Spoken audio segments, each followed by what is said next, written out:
Bismillah, alhamdulillah, assalamu alaikum, peace be unto you. Welcome back to another episode of The Deen Show. We're here every week, same time, same channel. And if you don't catch us on the TV, all of our shows are at the TheDeenShow, DEEN show.com. All of our guests, they have their own section, and you can go there, view some of their shows, learn about this wonderful way of life. We also have the blog section there that you can get a lot of our podcasts, download it in MP3 format and share it, put it on CD, share it with the world. Don't forget about the DVDs for Dawah Volume 2 is out. Now, today we're going to be discussing having a topic, having some fun and being serious at the same time, and we're going to let everyone get involved. Dunya Dunya. We're going to see where do we fit in this. We know that many of the distractions that are distracting us have to revolve around things in this dunya. The man chasing the woman chasing the man outside of marriage. The people who rather go to the nightclubs rather than the masjid. The people that are letting all the material things and goods interfere with their obedience to the one who created them. Dunya Dunya. So now we're going to bring out our brother and your brother, Kemal, to help us with this topic and to see where you fit in. And when you hear this, you can also come out and say the words, Dunya Dunya. And then we have to ask ourselves, are we willing to make the change so we can all benefit from this program? And the non-Muslims get to learn some new words. What are we saying when we say Dunya Dunya? And then if you see a Muslim who's doing some of these things that we're going to point out, you can go to him and say, Dunya Dunya. This is what we're going to be discussing when we come back here on The Deen Show. You don't want to go nowhere. Allah, there's only one God and Muhammad is his messenger. Allah, la ilaha illallah. Allah, there's only one God and Jesus was his messenger. Allah, la ilaha illallah. I don't know why I did that. Maybe it's just to break the ice. Assalamu alaikum. How are you doing? How is everything? Alhamdulillah. How are Family, children, everything's all good in the hood? Everything's 100%. Alhamdulillah. All right, you're not in the hood, you're here at the Deen Show. Absolutely. Alhamdulillah. All praises to the Creator of the heavens and the earth that He's united us and we're here, and you have your own section on thedeenshow.com that people can read about you and watch some of the previous shows that we've done. We're going to get straight to it. Before we start the topic, because I'm going to read out some things, Okay. and we're going to see if this is Dunya Dunya or it's something else. Okay. And we'll discuss it, but I want you to introduce this. What is this word? What do we mean, Dunya? But by dunya we mean this worldly life, and we're specifically referring to, being attached to materialism, being attached to this, things of this world too much, whether it's love of money or it's cars or it's homes. But basically, we're referring to things where it may have something to do with your desires and things that you crave, your lust and love of materialism, love of money, what have you, all those. But it's important to clarify that in Islam, it's not that you're supposed to basically be a hermit or just live in a cave somewhere and totally shun the dunya. One of the best examples is the Prophet ﷺ. He gives us how we should be on this earth, like a traveler. So this is not the final destination. We're passing through this earth and we focus on the final destination. So basically, the best analogy to that, and basically the Prophet ﷺ said, be like a traveler who sits under a tree, he rests under a tree a little bit, and then he moves on. The tree is not a major part of this journey now. He just rested under it for a little, and that's it, it's gone. He's focusing on the final destination. Same thing, suppose you're driving your car across the country, from New York all the way to California. So you're going through the Midwest, and you see this huge sale on furniture. Chairs and sofas and desks and shelves, all kinds of things for $1 each, $1.50, brand new.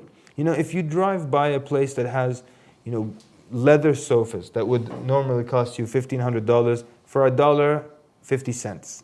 What are you going to do if you're a traveler? Can you buy it? Can you buy the sofas and all that, put it on top of your car? No, because your focus is your final destination. I'm only passing through this area. So when you pass through and you're journeying through, you only take what you need for the journey. So if I'm going to go from point A to point B, I take what I need for the journey. I get enough gas for the journey. I get enough clothes and enough food for that journey. If I see tons and tons of electronics and things that are free or almost free, I don't have time for them because I need only what I need for the journey. So the advice then was for the Muslims to take from this dunya what they need to make it through the journey. Not to amass, tons and tons of mansions and hundreds of cars and try to amass millions and millions of dollars, because you don't need that for the journey. Just take what you need with you. So that's the whole point. It's to discourage us from being totally into the dunya, but at the same time, it's not saying go live in a cave and just stay away from everybody. Don't use technology, don't dress nice, don't look good. And we have actually clear hadith that says what Allah loves when He bestows money on you. He loves to see the result of that. The result of that is you decked out, looking, what do they say, fresh, fly? What do they say these days? Like how you're looking. MashaAllah, alhamdulillah. So now it's not to get hypnotized by the delights of this world, which are only transitory, but to get hypnotized what Allah, the Creator, has waiting for us, huh? Nice. I couldn't have said it better. Not to be MashaAllah. hypnoptized by the delights of this world. Very Alhamdulillah. nice. You ready to get with it? Let's do it. So now, the audience, they can get involved. Non-Muslims and Muslims, you just taught them this world now, and they say, hey, I know these Muslims, they're in Dunya, so they can say it. The Muslims can say it, and we'll see, does it fit in this category? Doesn't it? And then we'll discuss it with the first one. Oh, how about this? Can I interrupt you? Sure. I would love for your non-Muslim audience to, when they learn and as they hear the episode, if they catch something happening. Now, if you have a coworker who's a Muslim, okay, you're non-Muslim, you have a coworker who's a Muslim, and you catch him doing some of the things, you go and tell him, this is dunya. Exactly, yes. So when you're called to prayer and success, hayya ala salah, hayya ala falah, that person rather make tawaf around the mall, and they rather go and get entertained by the baseball, football games, the Xbox, rather than answering the call. Is this dunya? It seems like that's dunya. Dunya. So, and let's, best example, the Prophet ﷺ. He was described that he would sit with his family at home. They would laugh, they would joke, they would tell stories. But then the description is fantastic. When he heard the iqamah, or he heard the adhan for the salah, the call to prayer, he would get up as if he did not know us. So it's serious. We can joke, we can laugh, we can talk about the dunya, but when we hear the adhan, we hear the call for prayer, that's it. No more jokes, it's time for prayer. You're at the mall, that's it, you stop. I know people who spend all day at the mall, but when it's time for prayer, they go and pray. Some of them pray in fitting rooms, but they pray, But you can't just keep going around looking at things or wasting time, or going to these events that are extremely extended and long, where you will lose 1, 2, maybe 3 prayers even, and think, well, this is okay. No, that's dunya. So you need to come and answer the call to what will truly give you success. Absolutely. Is that relationship with your Lord. Minimum 5 times a day. And it's not that difficult. There's always a place or somewhere where you can pray. It's not impossible, especially at a mall. There's many places where you can and pray. it's better to answer it now before death. Once death reaches, then you can't answer the call. That's it. Then There was a man who I had watched a video, and he got paralyzed. And he was now saying, I wish I can make sujood. That's all he wanted, just to be able to put his forehead to the ground. And everyone has a chance to do it now before it's too late. Yeah. Excellent. Let's go on to another one. We're talking about dunya. Do you fit into this? Do we fit into this? May Allah protect us, that we be balanced and we do things how the Creator wants us to do things. Now, when a person opens up their iTunes and they find 100 pop, rock, hip hop songs, and what's excluded? Quran, lectures, things that are nourishment for the soul.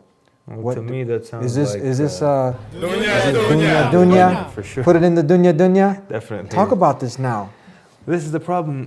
Look, generally entertainment has become an issue where, if you look at it, when you're supposed to be entertained, right? That means I'm busy, I do my thing, and then I come back and I get entertained for a little bit as a break, as a breather. And then I go back to what I'm doing. But now life is entertainment. I mean, people, their life revolves around entertainment. So suppose, and not that I advocate this, but suppose, okay, I'm a very busy man, I go to work, I'm doing all kinds of things, I'm also studying, and I have just no time for entertainment. So every now and then I pause. This is just a hypothetical. And then you would watch a movie or something. So this man entertainment is a small part of his life. Not that we're advocating that. But some people, their whole life revolves entertainment. So they watch movies either all day, and then they're listening to music. Now on top of that, they're now also so immersed and following the lives of the musicians. Who divorced who? This is beyond entertainment now. Now you're making it a life.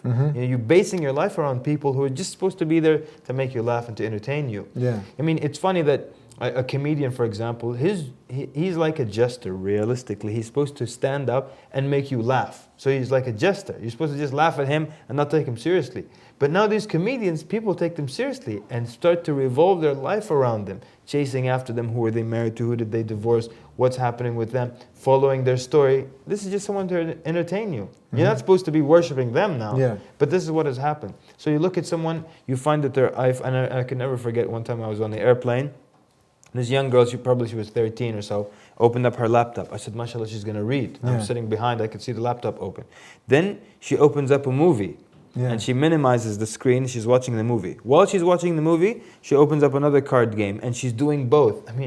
Wow, movie, card game, trying to do as much entertainment as possible. Relax a little bit. It's not supposed to be. Isn't this the trick of the satanic forces, that the day of judgment is coming? So keep you entertained. Absolutely. To not focus on death, about your responsibilities, about what you should be doing, your purpose in life. Imam Ahmad, rahimahullah, he used to say something that was amazing. He used to say, I always wonder at someone who laughs like really, really, really hard from the depth of his soul. He's laughing so hard. And he knows he's going to die.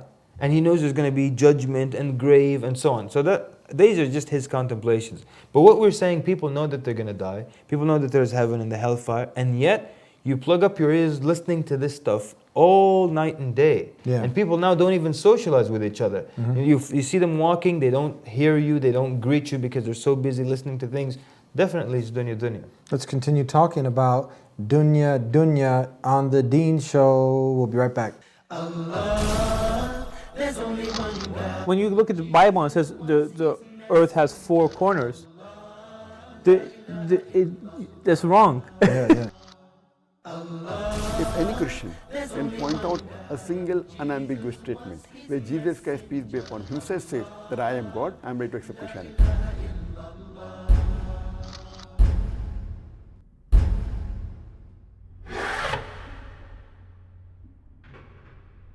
Back to the Deen Show, and we are talking about Dunya Dunya. We were leaving off with the entertainment. Let's just spend another minute on this because I think this is really crucial. Hollywood, Bollywood, you're lined up to watch the next movie, and we're not, people who are we can't have some fun. We don't want people to think that there's not some halal entertainment, some things that we do as Muslims that's boring, restricted, So let's balance this out.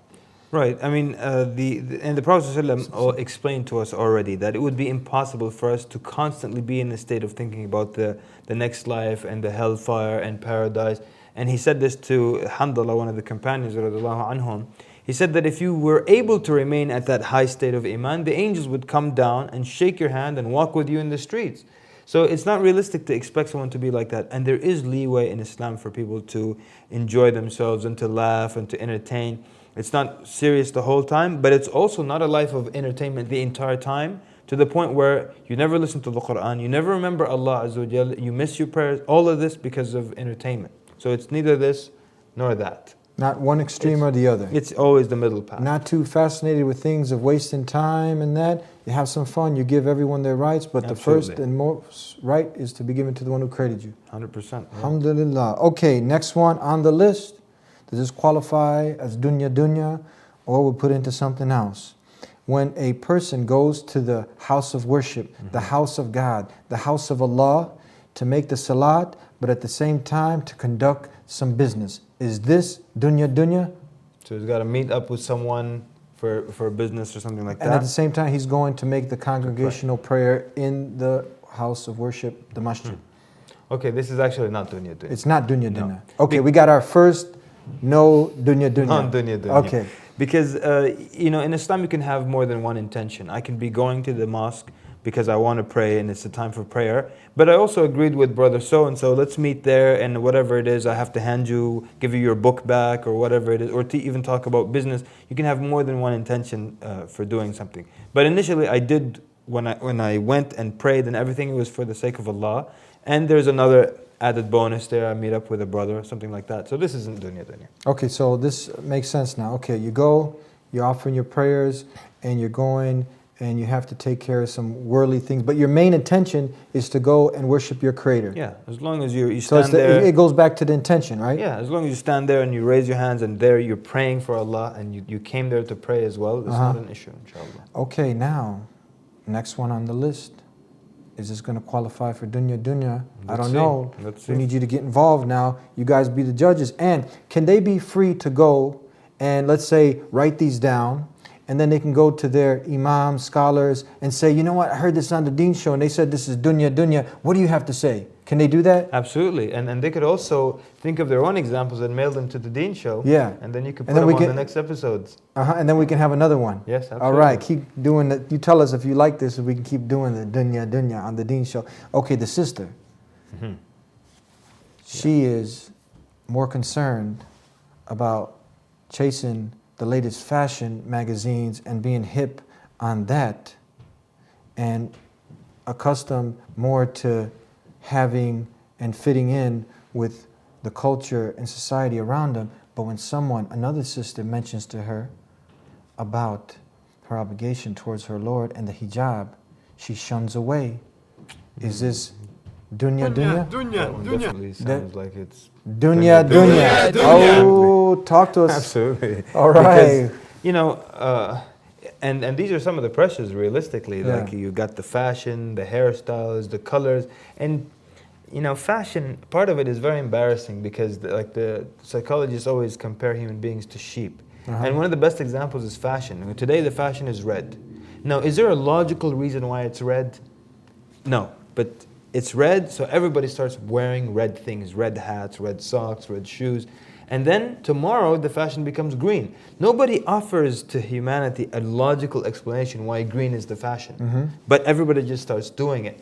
So what happens? People get sucked into this and they start to be so focused on the fashion and the designer this and the designer that, to the point where those who can't even afford the designer item, they go get the knockoff just to fit in. Even the knockoff, just to say, okay, to I got fit the in. same one. Yeah, but actually there is an exception that the scholars make where if, you know, buying a particular or having a particular item, maybe it's a suit or maybe it's a type of phone that will give you credibility business-wise, or people would not take you seriously until they see that you own this particular gadget or you have this type of camera, for example, then here acquiring that item for the sake of, you know, it helping you improve your business, what have you, the scholars say it's okay.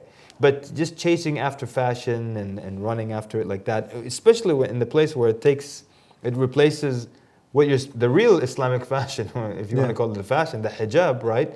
The long skirt, the good modest clothing. When you're getting into it to the point where it replaces that, then definitely this is dunya dunya. Yeah, so we're not talking about dress nice.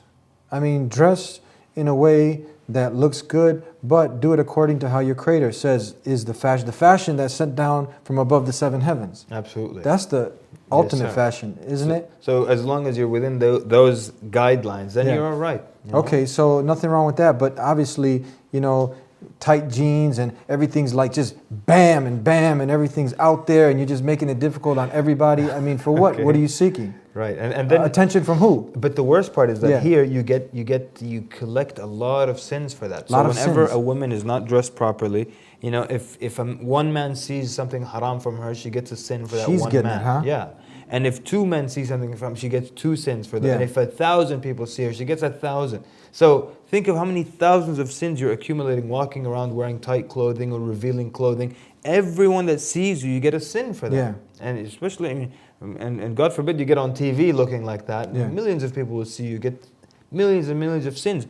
Who does millions and millions of good deeds a day to offset millions of sins? Nobody does that. Yeah. So it's best, and it's a simple thing, stay away from that. But what about if she gives an excuse? Well, at least I'm not dressing like her now, and you know what? She's according to her logic, this is Right. modest. And the way you do it is that when it comes to religious things, you don't look at those who are worse than you and say, look, I'm all right. So like the guy basically, he says, well, my friends all do heroin. Alhamdulillah, I just do crack. Yeah. I mean, it doesn't go like that. You don't look at people who are half naked and say, well, I'm semi-naked only, Yeah. so I'm all right. You look at those who are better than you and say, look, I'm naked compared to them. I should aspire and strive to be like that. When it comes to the dunya, here is where you want to, like, you look at people who have less than you.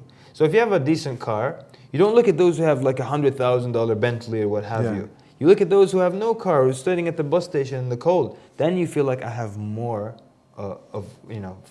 I'm more thankful for what I have. So with the dunya, you look at those who have less than you, you're thankful for what you have. With the religion, you look at those who have more than you aspire to become better. You don't look at those who don't have any religion and say, okay, well, I'm better than this guy.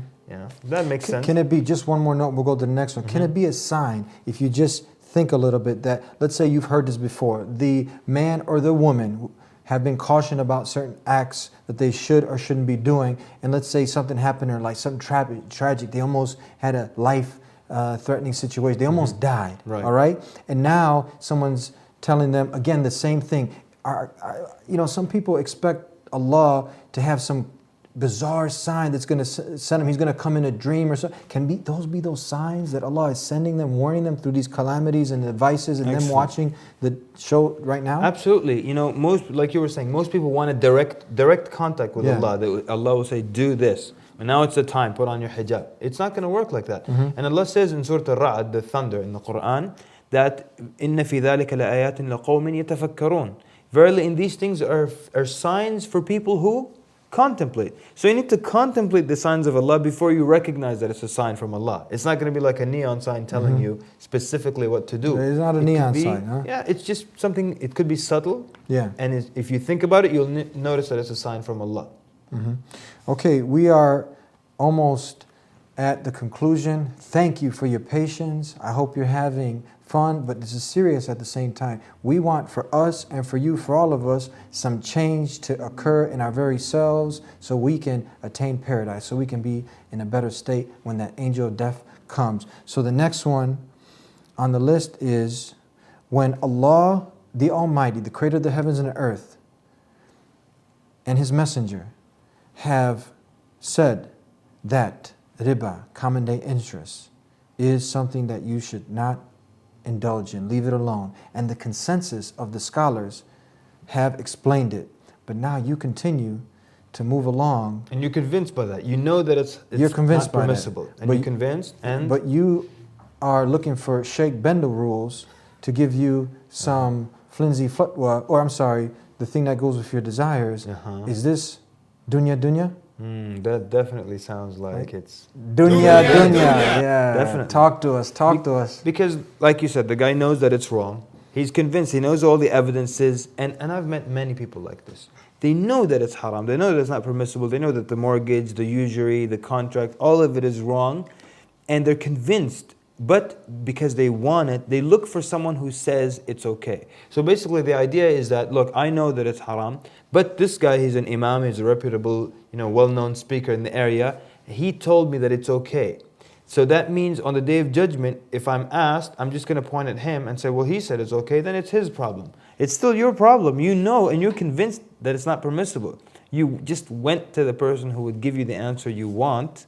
So that's definitely dunya dunya. Can we relate this to a lot of other things, that now you want something to coincide with your desires, so now you start picking and choosing. You're your own interpreter of the Quran. You're not going to a qualified person who is someone who, like for a doctor, you go to this Absolutely. specialist, but now you'll take the verses from here and here and come to your own conclusion and look for someone who's going to just agree with what you say.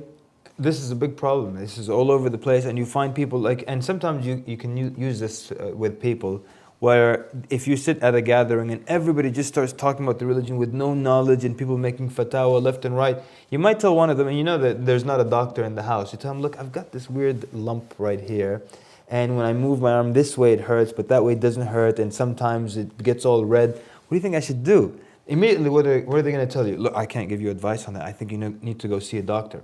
Okay, so you were cautious enough to not give me advice on something that you didn't know.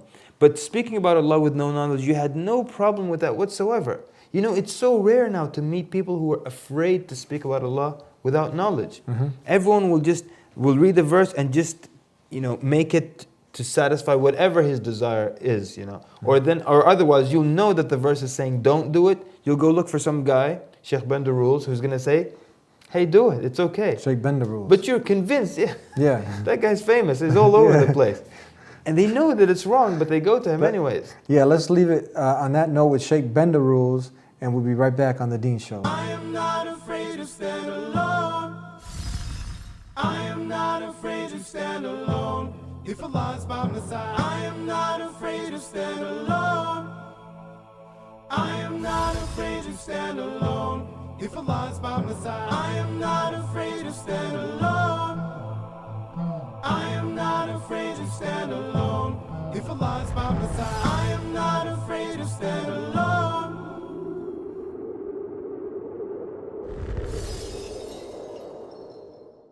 No problem. You can take my daughter to dinner, you and my daughter and me. Let me tell you something. It's natural.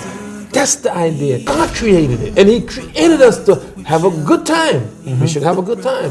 Only with our wives, though. Islam is the fastest growing religion in the world, and most of the converts are women, not men. They see that the rules of Islam, instead of constraining them, the rules set them free. The one who protects us from hunger. Back on The Deen Show with my brother and your brother, Kamal Al-Makki. Al-Makki. How you doing, brother? 100%. Dunya Dunya, everybody's now saying it. I bet you the whole family's around and they say, hold on, let's see what's next. Dunya Dunya, do you qualify? Are you in this position? Are we? We have to check ourselves, and none of us are perfect, but Allah is the most loving, the most merciful. But we can't just rely on this, say, oh, you know, Allah is the most loving, most merciful, and I'll just continue going to see Sheikh Bend the Rules. What do we got to say about that? I mean, can we just rely on that? No, you can't. You got to do something, and you got to do what's right, and you got to do what you know is right. And you know, some of these examples might apply to someone. You might be sitting with people now, and then one of them applies to you. Maybe the next one we do, and you'll be like, okay, we need to fix that. We need to fix it. So now, the brother Hassan, the brother James, the brother so-and-so, I mean, this, and there's a lot of details, because this is a complete way of life. So the main thing is that we worship God alone, Allah. We establish the prayer. We do what Allah wants you to do. And then all the other things that fall in place, we slowly try to commit to it. Yes. Now, the brother realizes, okay, this is another detail of Islam. It's not something that is the main pillar, but it's an obligation. It's a fard on the male to be able to distinguish himself from the female. One of the things is the beard. Absolutely. So he realizes this, but now his boss is pressuring him to shave, to take it off. Is this dunya dunya? Absolutely not. It's not? This is not dunya dunya. Because so basically the man realizes that in Islam you have to grow your beard, so he starts to grow his beard. His boss is pressuring him to remove it. It's not good for business. Customers will be scared, so you have to remove it, and the man is insisting not to, because it's his right to do so. And so basically then this is not dunya dunya. He's following what he's commanded to do. You know, Eddie, the beard issue now, whenever you say the word beard, it's like, oh, he's one of those beard people again. You know? Haven't we moved past the issue of the beard? Why are you bringing up the beard again? It's a command of Allah, a command of the Prophet ﷺ. How do we move past any of the commands of Allah? Sorry? What did he say? Remind the people. So many times people will tell you, you know, don't talk to us about beards, and this is, you know, we've got bigger issues. You know, we've got bigger issues. We've got people dying all over the world, Muslims being killed, things happening. But what did the Prophet ﷺ Oh, sorry. say The Prophet ﷺ was saying, he commanded us. He said, you know, he said, grow the beard, or leave alone the beard, meaning do not take from it, and trim your mustache. So this is the command from the Prophet ﷺ. You know, and so the scholars say a lot. I mean, a lot of things are wrong with shaving. So you change the creation of Allah because males have facial hair. You resemble women because they don't have facial hair. You disobey, you go against the command of the Prophet ﷺ. And this is something that all the Prophets as well had, that they all had facial hair. So the Prophet ﷺ commanded, leave it. That's it. You know something? What has become the image of a good-looking guy is the guy who is what they call clean shaven. I call it dirty shaven. Yeah. Because if that's clean shaven, then we're just dirty over here. Yeah. So now the guy with no beard, that's the style, that's clean, that's good, that's business-like, that's presentable. Now, one sheikh was saying that if in the West the notion was to grow the beard, and if Islam said shave, people living in the West would start growing their beard. They're like, let me just grow it a little bit. But when Allah Azza wa Jalla or the Prophet ﷺ commands it, it's just, whatever. Or people look at it as, it's just optional if you want to do it or not. It's not about the facial hair. It's not about your appearances. It's what's about Did all the heart. four imams, someone can say, oh, this is a different madhab that you're following. Did all the four imams, the great imams, did they agree to this? This is no madhab issue. There's nothing about madhab. This is a consensus here? Yeah, everybody. Was there a situation someone approached you, a non-Muslim said, why do you grow this? Right, yeah, and someone said, why do you grow your beard? And basically, I, in another way, turned it around and said, why do you shave? Because I told him, I don't grow it, it comes out by itself. And he understood, and he said, you know what, you're right, I shouldn't have asked you that question. You should have asked me, why do I shave? Because he's the one who wakes up every morning and insists to remove what will naturally come out, you know? So, but it got him to think about it. But again, people don't want to hear about the beard. They don't want to hear about things that make them uncomfortable. Yeah, what about the child? Naturally, if you ask to paint a picture, I like this analogy. Yeah, when you tell a child, draw the face of a man and a woman, they naturally will add facial hair to the man. They'll add a mustache or a beard because they know this. This is something that naturally happens to male. The facial hair starts to sprout. So it's a natural thing. So actually you're going against what's natural. And you're getting all the cuts and nicks and everything and putting the cologne on it. That's a lot of pain every morning. Is there a priority now that we should give? Let's say someone's new to the deen and now he's not even establishing the prayer. How should these be balanced out? What is to be given priority? We just have a few more minutes. Can you just clarify on this? Great. And someone who just comes into Islam, and no one is ever expecting that person to make a change overnight at all. But sometimes people will say things like, don't shave your beard, take off your gold ring, remove your earring, just first things first. First and most important thing is to establish the link with Allah, which is the prayer. So the first thing is the person gets to pray. And Allah tells us in the Quran that the prayer will prevent the sins and reprehensible acts and wicked deeds later on. So the first things first, get people to pray and things like that. But we're talking about a specific situation where someone prays and everything and knows that they were commanded to grow the beard, but they shave it and it may have some of the dunya effect there as well. Okay, they're signaling we're almost out of time. Just to bring this fact home, a lot of times, in any institution, any corporation, or any alumni school, there are certain details, certain rules that you have to follow. You have the main pillar of it, the main structure, but then certain things that you just have to do. So these are the details of Islam, and how do we now, we look at it just like you would join a company and they would have you do all these little procedures. Allah is the most wise. He has told us to do these things. So how do we look at it from a light where people can rationally understand some of these things so they can see? And is it wrong to ask sometimes, why is the wisdom? Okay. No, definitely you can ask for the wisdoms, but the reason is clear. The reason is Allah told us to do it. The wisdoms will become clear once you examine and contemplate, inshallah. Okay, so now we are out of time. I'd like to thank you for being with us here on the Deen Show. Inshallah, we'll have you back. You're going to be back, right? Anytime, my pleasure, yeah. Okay, they heard it. It's a testimony now you let me made. know. All right. And thank you for being with us on another episode of the Deen Show. You have to pray as if everything depends on Allah, and it does. But you must work as if everything depends on you, and it doesn't. That's my point. You see what I'm saying, man? And I don't like that. I don't like us sitting here. What are you waiting for? What are we waiting for right now? What are we waiting for all these people to come to Islam? What are we waiting for? What are we waiting for right now? When they're going to come? They're going to come. Allah going to bring these people. Allah subhanahu wa ta'ala put in our hand the ability to do it. Now do your job.